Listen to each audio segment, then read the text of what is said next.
حر بن یزید یہ پہلا لشکر ہے جو کوفہ سے نکلا تھا امام علی مقام کے راستے کو روکنے کے لیے. 1000 کا لشکر لے کر کے وہ آیا اور جیسے امام علی مقام کے پاس پہنچا تو امام حسین نے دیکھ کر سمجھ لیا کہ اب حالات بدل چکے. یہ وہ لوگ ہیں جو خط لکھ لکھ کر کے مجھے بلائے تھے اور وہ لوگ اس فوج میں آج سامنے آئے ہوئے. آتے ساتھ حر بن یزید سے پوچھا کیا بات ہے, کس بات کا پیغام لے کر آئے ہو؟ کہا سنا ہے آپ نے بغاوت کی ہے خلافت حقہ کے خلاف اور آپ کو گورنر کوفہ عبید اللہ بن زیاد کی طرف سے یہ پیغام سناتا ہوں کہ آپ اس طرح سے بغاوت کا پیغام لے کر علم لے کر نہیں چل سکتے. آپ کو میں مجبور کر کے مطیع و فرما بردار کر کے لے کے جاؤں گا. امام حسین نے اس سے بات کی. کہا حر بن یزید تیری ماں تجھ پر روئے, کیا تو یہ سوچتا ہے کہ رسول اللہ کا نواسا ایک فاسق و فاجر شخص کے سامنے مطیع و فرما بردار ہوگا؟ مرد حق باطل کے آگے مات کھا سکتا نہیں, سر کٹا سکتا ہے لیکن سر جھکا سکتا نہیں. حر بن یزید سے کہا تو جواب میں حر بن یزید نے کہا اے حسین, عرب کا کوئی دوسرا آدمی مجھے یہ کہا ہوتا کہ تیری ماں تجھ پہ روئے تو میں اس کو پلٹ کر کے جواب دیتا, لیکن مجھے آپ کی ماں کی حرمت پاتا ہے. میں آپ سے یہ بات نہیں کہہ سکتا کہ آپ کی ماں پر روئے. میں ادب کرتا ہوں, آپ کی ماں رسول اللہ کی بیٹی ہے. اتنی تو عقیدت حر بن یزید کے دل میں تھی. امام حسین سے کہا کہ آپ کیوں نکلے ہیں اور کیا چاہتے ہیں؟ امام حسین نے کہا پہلی بات تو یہ ہے کہ نہ میں خود اپنی مرضی سے آیا, بلکہ تم کوفہ کے 12,000 کے قریب لوگوں نے خط لکھ کر کے مجھے بلایا اور کئی مرتبہ قافلے آئے ہیں مکہ دعوت دینے کے لیے. حر بن یزید نے کہا ہم ان میں سے نہیں ہیں جنہوں نے آپ کو دعوت دی تھی. امام حسین نے وہ خطوں کا تھیلا نکالا جس میں پورے خطوط تھے, اونڈیل دیا اور کہا یہ خط دیکھو, یہ خط دیکھو, یہ خط دیکھو, اس میں لوگوں کی مہریں ہیں, دستخطیں ہیں. حر بن یزید نے سب خط دیکھے اور اس کے بعد کہا یہ اور لوگ ہیں جنہوں نے آپ کو بلایا, ان میں سے ہم نہیں ہیں, ہم نہیں ہیں. حالانکہ اس کی فوج میں کئی لوگ تھے جن کی دستخطیں موجود تھیں. امام حسین ان کو پکار کر کے پوچھتے تھے, لیکن وہ سارے کمینہ خصلت لوگ اپنے سر جھکائے کھڑے تھے, بات نہیں کرنا چاہتے اور کہتے کہ ہم نے اس طرح سے آپ کو نہیں بلایا تھا, اس طرح سے نہیں بلایا تھا. بات بدل گئی تو پھر امام حسین نے کہا دیکھو اگر معاملات ایسے ہیں کہ تم نے نہیں بلایا ہے مجھ کو تو واپس جانے دو مجھ کو, اور اگر تم یہ چاہتے ہو کہ میں کوفہ نہ آؤں تو مجھے واپس جانے دو, میں واپس چلا جاؤں گا. یا اگر تم یہ چاہتے ہو کہ میں کوفہ نہ آؤں تو مجھے دمشق لے کر کے چلو یزید کے پاس, میں بات کر لوں گا. جیسے میرے بھائی امام حسن نے امیر معاویہ سے بات کی تھی, میں بات کروں گا. اور یہ بھی منظور نہیں ہے تو پھر مجھے کسی ساحل سمندر کی طرف بھیج دو, میں اپنی بقیہ زندگی وہاں گزار لوں.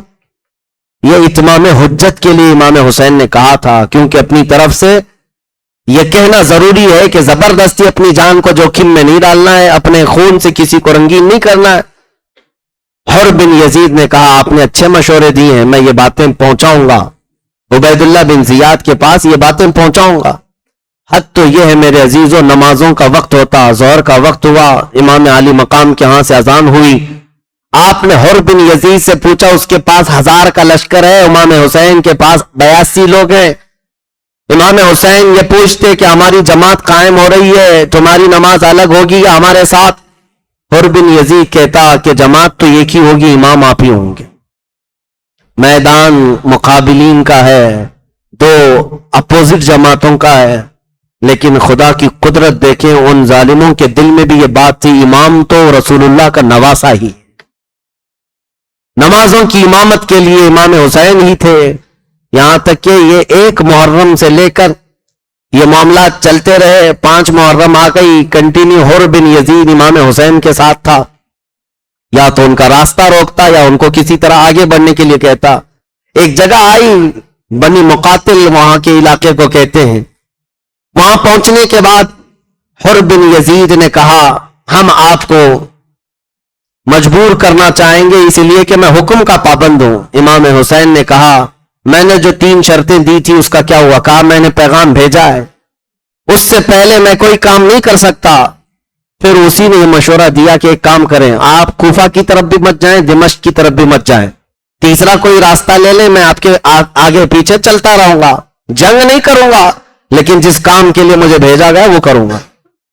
امام حسین نے کہا ٹھیک ہے، تیسرا راستہ لے لیا، تیسرے راستے پر چلتے رہے، اور تیسرے راستے پر چلتے چلتے ایک علاقہ آیا جہاں پر آپ نے پڑاؤ کیا۔ شام کا وقت تھا اور قافلے کو اتارا گیا، دریائے فرات کنارے تھا، اور جیسے ہی آپ نے وہاں پر اتارا اور اپنی تلوار کے ٹیک سے امام حسین بیٹھے ہوئے تھے، اونگ آ گئی، نیند آئی اور خواب دیکھا، اچانک اٹھ کھڑے ہوئے اور انا للہ و انا الیہ راجعون پڑھنے لگے۔ سیدہ زینب جو آپ کی ہمشیرہ، آپ کی بہن ہے، قریب آئی، کہا بھائی جان کیا بات ہے، کوئی ڈراؤنا خواب دیکھا؟ کہا کوئی کہنے والا ہم سے کہہ رہا تھا قافلہ چل رہا ہے اور موت قریب آ رہی ہے، موت قریب آ رہی ہے۔ یہ 7ویں محرم کا دن آ رہا تھا، 6ٹھی محرم ہو چکی تھی، 7ویں محرم آ رہی تھی، شام کا وقت تھا۔ آپ نے پوچھا اس علاقے کا نام کیا ہے؟ لوگوں نے کہا اس جگہ کو کربلا کہا جاتا ہے۔ آپ نے ایک آہ بھری اور کہا ہذا موضع رجالنا ومحط رحالنا ومناخ رکابنا۔ امام علی مقام نے کہا یہی وہ جگہ ہے جہاں ہمارے اونٹ بٹھائے جائیں گے، ہمارے سامان اتارے جائیں گے، ومقتل رجالنا، یہی وہ جگہ ہے جو ہمارے بہادر شہید کیے جائیں گے۔ میں نے سنا ہے، اور پھر آپ نے اپنا قافلہ اتار دیا۔ یہ وہ جگہ تھی میدان کربلا۔ اس وقت کوئی آبادی قریب میں نہیں تھی، کوئی آس پاس گھر نہیں تھے، آبادی نہیں تھی، دریائے فرات قریب تھا، لیکن ابھی دوسری صبح ہونے کو تھی کہ عبید اللہ بن زیاد نے کیا کیا؟ ایک شخص ہے عمرو بن سعد، تاریخ میں ایک ایسا نام ہے میرے عزیزو، یاد رکھو، سعد ابن ابی وقاص جو رسول اللہ کے صحابی ہیں، 10 مبشرہ میں سے ہیں۔ یہ کون سعد ابن ابی وقاص؟ جن کے متعلق میرے آقا فرماتے بی ابی انت و امی ارمی یا سعد۔ جنگ کے میدان میں ایک مرتبہ حضور نے سعد بن ابی وقاص سے کہا تھا میرے ماں باپ تجھ پر قربان ہو اے سعد، تیر چلا، میرے ماں باپ تجھ پر قربان ہو۔ ایک ہی صحابی ہیں جس کو رسول اللہ نے فرمایا، وہ سعد بن ابی وقاص ہیں، ایران کے فاتح، عراق کے فاتح سعد بن ابی وقاص۔ ان کا بیٹا ہے یہ عمرو بن سعد۔ یزید کی طرف سے اس کو رے نام کا ایک علاقہ ایران کا، وہاں کے لوگ باغی ہو گئے تھے، بغاوت کر گئے تھے، اس کو فتح کرنے کے لیے بھیجا گیا تھا کہ اس مہم کو ختم کر کے آؤ، اور پھر اس کو یہ لکھ کر کے بھی بھیجا گیا کہ یہ رے کی حکومت تمہیں دے دی جائے گی۔ عمرو بن سعد اپنی فوج کو لے کر نکلا ہی تھا کہ گورنر کوفہ عبید اللہ بن زیاد نے بیچ راستے سے عمرو بن سعد کو بلا لیا اس کی فوج کے ساتھ، اور کوفہ پہنچنے کے بعد اس سے کہا رے کی بغاوت کو بعد میں سر کرنا، پہلے حسین کی بغاوت کو سر کرو، وہ ہمارے قریب آ چکے ہیں اور تمہیں ان کا مقابلہ کرنا ہوگا۔ عمرو بن سعد ڈر گیا اور کہا مجھ سے یہ کام نہ لو، وہ رسول اللہ کے گھر والا ہے، فاطمہ زہرا کا بیٹا ہے، ان کی نسبتیں مجھے پتا ہے، مجھ سے یہ کام نہ لو، میں لڑائی کے لیے نہیں جاؤں گا۔ عبید اللہ بن زیاد نے کہا تو ٹھیک ہے، ہم دوسرے کسی کو بھیجیں گے اور رے کی حکومت کا جو پروانہ تمہیں ملا تھا اس کو بھی ختم کر دیا جائے گا۔ دنیاوی لالچ ایسی ہے میرے عزیزو، ایمان غارت کر دیتی ہے۔ مال دولت اور پیسوں کی لالچ کبھی کبھار لوگوں کو اندھا کر دیتی ہے، لوگ ایمان بیچنے پر بھی آ جاتے ہیں۔ آج کئی ایسے ہیں جو ظالم حکومتوں کے کارندے بنے ہوئے ہیں، حکومت تخت کو دیکھ کر کے ان کی گھی چاٹنے کے لیے، ان کی ملائی کھانے کے لیے وہ اپنا دین بھول گئے، اپنا ایمان بیچ دیے۔ ان کو راضی کرنے کے لیے کیا کیا نہیں کرتے، آج بھی یہ حالات ہیں۔ عمرو بن سعد صحابی رسول کا بیٹا پلٹ گیا اور کہا میں ہی جاؤں گا حسین کے مقابل میں۔ میں جب بھی یہ پڑھتا ہوں تو مجھے حیرت ہوتی ہے، باپ چاہے جتنا بھی بڑا ہو، اگر تمہارے ساتھ اللہ کا فضل نہیں تو یہ باپ کی نسبت بھی تمہارے کسی کام نہیں آئے۔ اللہ کا فضل تمہیں بچائے گا، اور ایمان ہونا ضروری ہے۔ इतने बड़े बाप का बेटा बदल गया और कहा 4000 की फौज लेकर मैं जाऊंगा हुसैन का रास्ता रोकने के लिए। उबैदुल्लाह बिन जियाद ने शाबाशी दी, कहा जाओ। अम्र बिन साद को भेजा गया। 4000 का लश्कर लेकर अम्र बिन साद करबला के मैदान में उतरा। टोटल कितनी हो गई? 5000 की फौज। हैरत की बात है, 82 लोगों का रास्ता रोकने के लिए वैसे देखा जाए तो 200-300 लोग भी काफी होते, डबल भेज देते। ये तो टोटल 5000 की फौज भेजी गई। 5000 लोग आए और उसके बाद अम्र बिन साद जैसी आया इमाम अली मकाम इमाम हुसैन से, चूंकि पहले से ताल्लुकात थे, जानता था, आते साथ मीटिंग शुरू कर दी। रात के वक्त इधर से 20 सवार, उधर से 20 सवार इमाम हुसैन की तरफ से भी एक मैदान में जमा हुए और फिर इन दोनों लोगों ने सवारियों को दूर किया, तन्हा बैठ गए दरियाए फुरात के किनारे। अम्र बिन साद ने पूछा, आपकी क्या मंशा है, आप क्या चाहते क्या है? इमाम हुसैन ने वही 3 बातें रखी जो हुर बिन यजीद को बताया था। कहा मैं तो ये चाहता हूं कि मुझे वापस जाने दे दो, या तो फिर सीधे दिमश्क लेकर के चलो, तुम भी साथ चलना, हम बात करेंगे, या तो फिर मुझे किसी साहिल की तरफ भेज दो समंदर के, मैं अपनी जिंदगी गुजार लूं। अम्र बिन साद जो कि पहले की जंगें देखा हुआ था, अमीर माविया और हैदर कर्रार के दरमियान मामलात हुए थे और सुलह के बाद खत्म हुए, वो खुश हुआ और कहा मामला ठंडा पड़ जाएगा, सुलह हो जाएगी। हुसैन कत्ल की नीयत से नहीं आए, जंग की नीयत से नहीं आए, या भड़काना नहीं चाहते हैं, फितना नहीं चाहते हैं। इनकी तरफ से जब ये बातें आई हैं तो अच्छा ही है। उसने खत लिख करके भेजा उबैदुल्लाह बिन जियाद को कि अल्लाह का बड़ा शुक्र है कि हुसैन इब्ने अली ये सुलह की नीयत रखते हैं और ये कत्ल नहीं चाहते, लोगों का खून बहाना नहीं चाहते। उन्होंने 3 बातें ये रखी हैं, तुम कबूल कर लो तो जंग से हम भी बच जाएंगे, वो भी बच जाएंगे। उबैदुल्लाह बिन जियाद के पास ये खत आया और गवर्नर हाउस में बैठकर जब वो खत पढ़ने लगा और दरबारी मौजूद थे, उनके सामने सुनाया। और एक वक्त उबैदुल्लाह बिन जियाद पर भी ऐसा आया, उसने कहा चलो ये मामला सर हो गया, क्योंकि मेरा मोतमद खास है अमर बिन साल, उसकी बात पर मुझे भरोसा है, वो हमारा वफादार है, उसने अगर ये भेजा है तो बात सच्ची होगी। हुसैन लड़ना नहीं चाहते, लिहाजा हम इस जंग को सर्द होने के लिए छोड़ देंगे, खत्म कर लेंगे। ये बात अभी चल रही थी। निहायत ही अजली बदबख्त लईन जमाना शिमर जिल जोशन नाम का एक शख्स था, दरबार में बैठा हुआ और खड़ा हुआ कहा, अमीर मुहतरम उबैदुल्लाह बिन जियाद, अगर हुसैन को वहां से लौटने दे दिया जाए तो उनकी फतह होगी और आपकी शिकस्त मानी जाएगी, वो इज्जत वाले माने जाएंगे और आप जलील माने जाएंगे। अगर वो चले गए तो अपनी बातों पर कायम नहीं रहेंगे और पूरा अरब उनके हाथों पर आ जाएगा। आज तुम्हारे पास वक्त है, आपने अम्र बिन साद को जो भेजा है, आप उसकी बात पर भरोसा करते हैं। हमें तो ये खबर मिली है, रात रात बैठ करके वो अकेले हुसैन के साथ दरियाए फुरात के किनारे बातें करता रहता है, उसकी गालिबन दोस्ती हो गई होगी, इसलिए उसने ऐसा खत भेजा है। पूरा माइंड चेंज कर दिया उबैदुल्लाह बिन जियाद का। इसीलिए चमचे जो बड़ा काम करते हैं, हमेशा बड़े बड़े अमीरों का, बड़े बड़े सरदारों का, हाकिमों का दिमाग बदलने के लिए जो पाले हुए चमचे होते हैं, इनका बड़ा किरदार होता है। उबैदुल्लाह बिन जियाद का सर फिर गया, कहा यह बिल्कुल सही मशवरा देता है, हुसैन के साथ अगर उनकी बात मान ली जाए तो फिर सुलह हो जाएगी। यानी आया है, तुमको सुलह करने नहीं भेजा गया, हुसैन का सर काट कर लाने भेजा गया है, तुम यहां कौन सी बातें करने आए हो। अम्र बिन साद ने गाली दी शिमर जिल जोशिन को, कहा तुझ पर कयामत तक लानत हो, तूने ठंडी होने वाली इस जंग को आग में भड़का दिया। हम तो कत्ल नहीं चाहते थे, लगता है तूने ही इब्ने जियाद को यह मशवरा दिया और उसको भड़काया और यह खत लिखने पर मजबूर किया। शिमर जिल जोशिन ने कहा वो सब बातें बाद की, फौज मेरे हवाले करते हो या सिपह सालारी बरकरार रखना चाहते हो। अगर सिपह सालारी बरकरार रखना है तो मैदान में उतरो, वरना मेरे हवाले करो और बात वापस चले जाओ कूफा। फिर भी लालच गालिब आ गई अमर बिन साद पर, कहा नहीं, मैं सिपह सालारी छोड़ नहीं सकता और मैं कूफा वापस जा सकता हूं, मैं मैदान में डटा रहूंगा और सबसे पहला तीर हुसैन की तरफ मैं चलाऊंगा। साहबी रसूल का बेटा, लालच दुनिया की ऐसी है, तमा हिर्स ऐसी है मेरे अजीजों, ईमान गारत कर जाती है, बर्बाद हो गया। और उसके बाद ये कुल मिलाकर फौज कितनी हुई, 22,000 की फौज हो गई। 22,000 का इतना बड़ा लश्कर, और उस तरफ निहत्ते इमाम आली मकाम के शहजादों के खिलाफ खड़े हैं।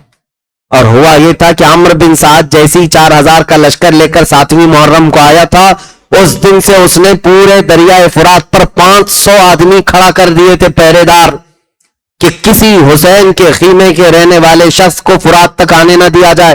500 लोग पहरा दे रहे थे पूरे फुरात पर, और खीमे हुसैन की तरफ पानी जाने नहीं दिया जा रहा था। 7 मुहर्रम से ही यह पानी बंद कर दिया गया था खीमे हुसैन की तरफ। और इस काफिले में बचा कुचा जो कुछ भी था वो भी खाना खत्म होने को आ गया। मेरे अजीजों, 22,000 का लश्कर जब आ गया तो ये 9वीं मुहर्रम का दिन था। 9वीं मुहर्रम का दिन था। इमाम आली मकाम सैयद शुहदा शहीद करबला रज़ी अल्लाह ताला अन्हु रात के वक्त अपने खानदान वालों को फिर जमा करते हैं और कहते हैं, देखते नहीं हो इनकी तरफ से इस तरह का लश्कर जमा पर जमा होता जा रहा है, और मुझे लगता है ये सिर्फ मेरे खून के प्यासे हैं। अगर वो मुझे कत्ल कर लेंगे तो उसके बाद वो तुम सबसे कोई मुआखजा नहीं करेंगे, तुम्हारे साथ छेड़छाड़ नहीं करेंगे। इनको तकलीफ मुझसे है, इनकी खिलाफत की कुर्सी मुझसे हिलती है, इसलिए मैं ये चाहता हूं कि तुम सबके सब चले जाओ। मुस्लिम बिन अकील के शहजादों से कहा, तुम्हारे बाप शहीद हुए कूफा में, तुम्हारे 2 भाई शहीद हुए, मैं नहीं चाहता कि मजीद जंग में तुम उतरो, तुम वापस चले जाओ। इमाम अली मकाम अपने घर वालों को रात के वक्त जब ये कहने लगे, एक एक शहजादे ने जो तकरीर की है उस रात, अजीजान गिरामी अगर पढ़ोगे तो तुम्हारी आंखें भीग जाएंगी, रो पढ़ोगे। हुसैन आजम के सामने ये बच्चे खड़े होकर के जो जुमले कह रहे थे, अल्लाह अकबर, वफादारी तो उनके खानदान में कूट कूट कर भरी हुई थी। हर बच्चा खड़ा होता और कहता, ये आप कैसा मशवरा हमें दे रहे इमाम आली मकाम, इमाम पाक, आपके बाद जीना किसको कहते हैं, आपके बाद जिंदगी किसको कहते हैं? अगर आप यहां पर कत्ल कर दिए जाएं और हम जिंदा रहें तो हमारी जिंदगी पर लानत हो, हमारी जिंदगी पर अफसोस हो। ऐसा हरगिज नहीं होगा कि जब तक हम जिंदा हैं आपकी तरफ कोई तीर भी आए। इमाम अली मकाम के ये जानिसारों की जो जमात थी, कमाल के लोग थे। कभी इनको तादाद पर और कभी उनकी ताकत पर गम नहीं हुआ और खौफ नहीं आया। 82 लोग थे और जानिसारा ने अहले बैत में अब जो शुमार होता है सुनिए। यह हालात जब बदलने लगे, शाम का वक्त आया, घोड़ा दौड़ाते हुए हुर बिन यजीद आया, अमर बिन साद से कहा, शिमर जिल जोशिन से कहा कि क्या हुसैन जो 3 बातें कह रहे हैं तुमको उनमें से कोई मंजूर नहीं? अमर बिन साद ने कहा, मैं मजबूर हूं, मैं क्या कर सकता हूं। उबैदुल्लाह बिन जियाद की तरफ से ये शिमर जिल जोशिन खत लेकर के आया है। उबैदुल्लाह बिन जियाद सुलह चाहता ही नहीं, वो सिर्फ कत्ले हुसैन चाहता है। अमर बिन साद से ये हुर बिन यजीद ने कहा, तो फिर तुझ पर अफसोस है, तेरे बाप रसूलुल्लाह के सहाबी हैं, तुझ पर अफसोस है, तूने खानदानी नबुव्वत को देखा है, इनकी परवरिश को देखा है, तो क्या तू तलवार उठाएगा हुसैन के खिलाफ? हुर बिन यजीद ये कोई दूसरा आदमी नहीं, ये सबसे पहले 1000 का लश्कर लेकर आने वाला खुद ही पूछ रहा है, क्या तुम लोग हुसैन के खिलाफ तलवार उठाओगे? अमर बिन साद ने कहा, हम मजबूर हैं, तलवार भी उठाएंगे और उनका सर भी काटेंगे। इतना सुनने के बाद हुर बिन यजीद ने फौज को धक्का दे दिया 1000 की, कहा, ये सारी फौज, ये सारी ताकत तुम्हें मुबारक हो, मैं जाता हूं शहजादे रसूल के पास। इसलिए कि दरमियान में खड़े होकर हुर बिन यजीद ने पुकार कर कहा, लोग कह रहे थे, ऐ हुर बिन यजीद तू क्या कह रहा है ये सब बातें? हुर बिन यजीद ने कहा, मुझे ये महसूस हो रहा है मैं जन्नत और दोज़ख के बीच में खड़ा हूं, मेरे हाथ में रब ताला ने आज फैसला दिया है, और तू चाहे तो दोज़ख ले ले, चाहे तो जन्नत ले ले, इसलिए कि मैं जन्नत के हसीन चमकते हुए चेहरों को देख रहा हूं और किसी कीमत पर मैं जन्नत को सौदा नहीं कर सकता। इसलिए फौज तुम्हें मुबारक, मैं रसूलुल्लाह के उस शहजादे के पास जा रहा हूं जो जन्नती जवानों का सरदार है। हुसैन की तरफ से किस शहजादे ने ढोल बजाए? यजीदियों की तरफ से जंग का आगाज करने के लिए ढोल बजाए गए, तबले बजाए गए, नक्कारे, और उसके बाद फिर बिगल बजा करके लोगों ने ऐलान किया कि जंग छिड़ गई है।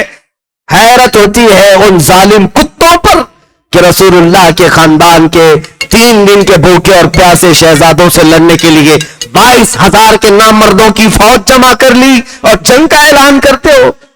फिर भी हुसैन आजम का एक शहजादा पीछे हटने को तैयार नहीं, मुंह फेरने को तैयार नहीं।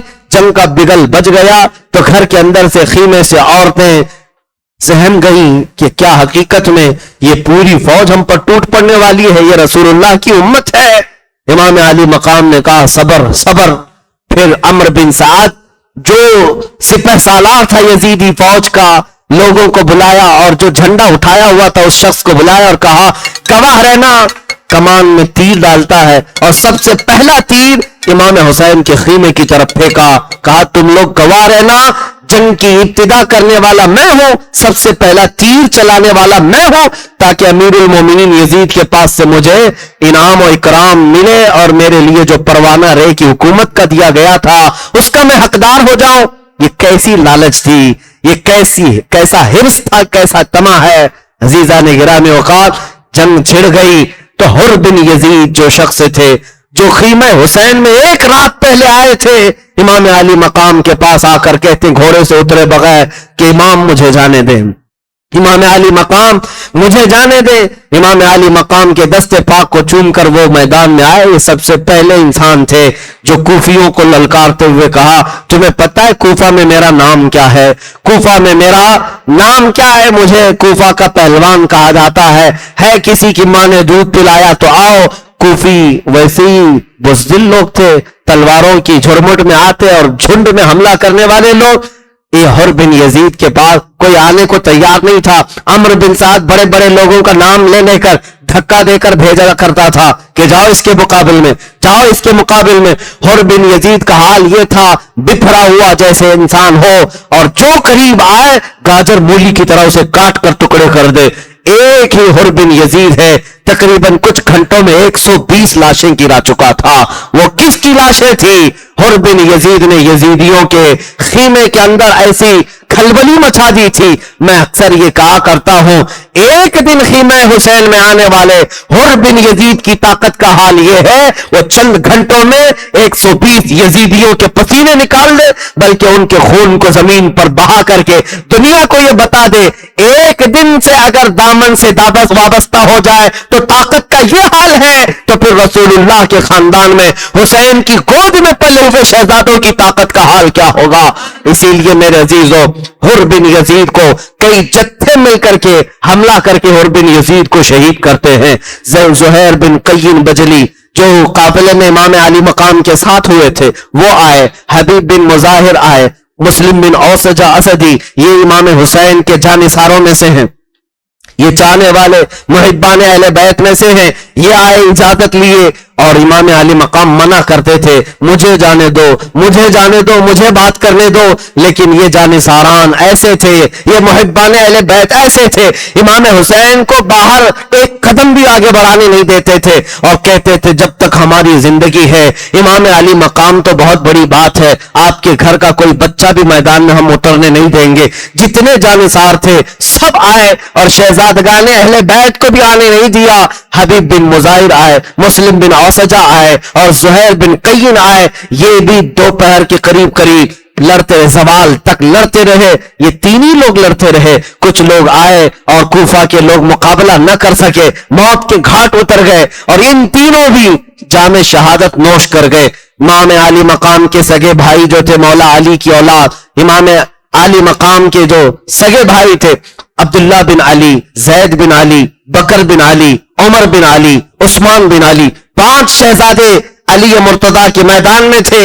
ये आए एक साथ इमाम हुसैन से इजाजत लेकर कि हमें जाने दें। हजरत अब्बास अलमबरदार ये भी इमाम अली मकाम के भाई हैं, ये मौजूद थे इमाम हुसैन के साथ। ये 5 भाई आए और ये के बाद दीगरे इन्होंने कूफियों के सर उड़ाए और दमदार और शुजाअत के साथ मुकाबला करते रहे और जामे शहादत ये के बाद दीगरे नोश करते रहे। अजीजा ने गिरामी वक़ार ये खानदान अहले बैत के लोगों का यहां से इनकी कुर्बानियों की इब्तिदा शुरू हुई।